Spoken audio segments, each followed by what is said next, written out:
जीवन हमें एक मौका देता है, इसलिए जब भी सही कॉलेज चुनने का समय आए तो सिर्फ मंगलायतन यूनिवर्सिटी आपके बेहतरीन भविष्य और सर्वांगीण विकास। अलास्का में अमेरिकी राष्ट्रपति डोनाल्ड ट्रंप और रूस के राष्ट्रपति व्लादिमीर पुतिन के बीच मुलाकात, लेकिन इस मुलाकात के दौरान कुछ ऐसा हुआ जिसने सभी का नजर अपनी तरफ खींचा। दरअसल इस मुलाकात के दौरान अमेरिकी राष्ट्रपति डोनाल्ड ट्रंप ने एक पत्र पुतिन को सौंपा, जिसके बाद लोग कयास लगाने लगे आखिर ये इस पत्र में क्या है, किसका पत्र है और पुतिन को ये जो पत्र ट्रंप दे रहे हैं उस पत्र में क्या संदेश है। दरअसल आपको बता दें कि ये पत्र ट्रंप की पत्नी मेलेनिया ट्रंप की ओर से लिखा गया था। इस पत्र को पुतिन को सौंपा गया। मेलेनिया ने पुतिन के नाम से इस पत्र को लिखा था। इस पत्र में यूक्रेन और रूस के बच्चों की दुर्दशा का मेलेनिया ने जिक्र किया था। रॉयटर्स की रिपोर्ट के मुताबिक व्हाइट हाउस के अधिकारियों की तरफ से बताया गया है कि स्लोवेनिया में जन्मी मेलेनिया ने अपने पत्र में युद्ध के दौरान बच्चों के अपहरण का मुद्दा उठाया। वह इस यात्रा में शामिल नहीं थी, लेकिन उन्होंने पुतिन के नाम पत्र लिखा था। इस पत्र में उन्होंने यूक्रेन और रूस में बच्चों की हालत का जिक्र किया। व्हाइट हाउस के अधिकारियों ने बताया है कि ट्रंप ने यह चिट्ठी अलास्का में हुई शिखर वार्ता के दौरान खुद अपने हाथों से पुतिन को सौंपी है। हालांकि अधिकारियों की तरफ से बताया गया है कि चिट्ठी की पूरी बातें तो साझा नहीं की जा सकती हैं, लेकिन इसमें यूक्रेन युद्ध के दौरान बच्चों के अपहरण का मुद्दा उठाया गया है।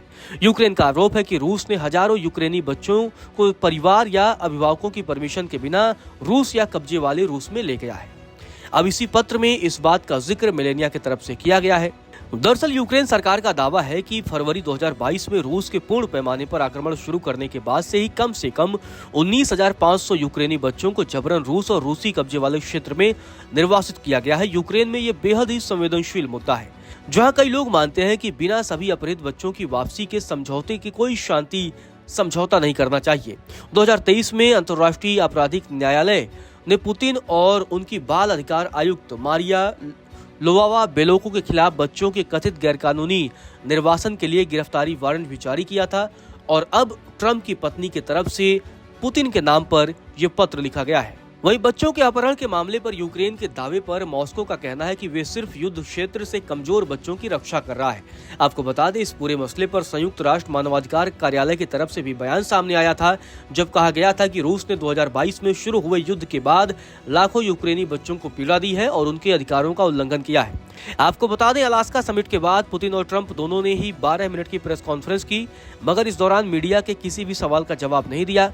दोनों नेताओं ने हालांकि कहा मुलाकात अच्छी और बातचीत सकारात्मक रही। कई मुद्दों पर दोनों नेता सहमत हुए हैं, मगर साथ ही ये भी कहा है कि जब तक किसी समझौते पर साइन नहीं होता है तब तक समझौता नहीं माना जाएगा।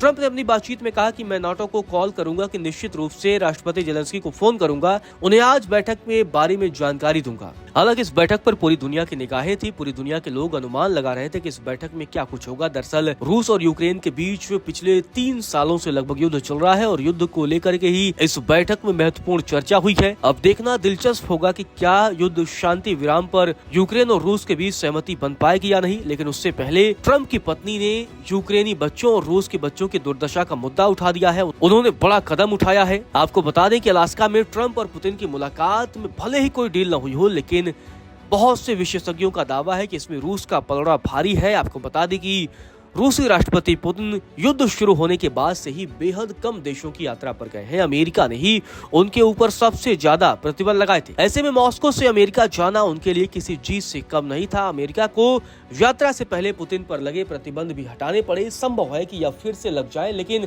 ट्रंप ने कह दिया है कि कोई नया प्रतिबंध फिलहाल कुछ दिनों के लिए नहीं लगेगा। यह दिखाता है कि इस बैठक से फायदा रूस का ही हुआ है। साथ ही ट्रंप ने जेलेंस्की को भी कह दिया है कि रूस एक बड़ी ताकत है और यूक्रेन छोटी। ऐसे में लग रहा है कि अमेरिका यूक्रेन को समझौते के लिए मजबूर कर रहा है। आपको बता दें कि अलास्का में बैठक के बाद दोनों नेताओं ने संकेत दिया है कि आने वाले समय में मॉस्को में दोनों नेताओं के बीच बैठक हो सकती है और तब शायद युद्ध विराम पर समझौता हो सकता है। लेकिन अब देखना दिलचस्प होगा कि मेलेनिया की तरफ से जो पत्र पुतिन को सौंपा गया है, उस पत्र का जवाब रूस की तरफ से किस अंदाज में दिया जाता है।